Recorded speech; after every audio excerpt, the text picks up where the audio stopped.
السلام عليكم ورحمة الله وبركاته.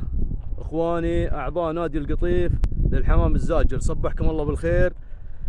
اليوم سباق السعيرة الاول مسافة 300 كيلو متر، يوم السبت الموافق 23/12/2023 لموسم 2023-2024. عدد الحمام المشارك 3315 طير.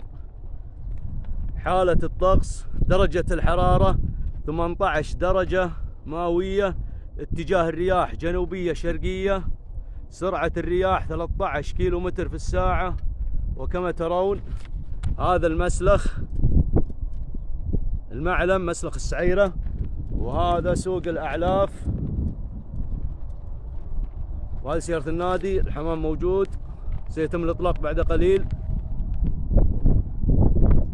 والساعة الآن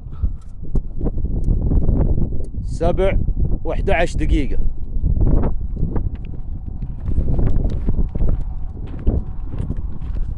بالتوفيق للجميع.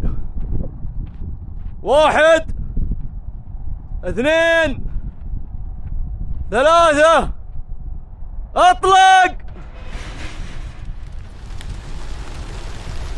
ما شاء الله ما شاء الله ما شاء الله.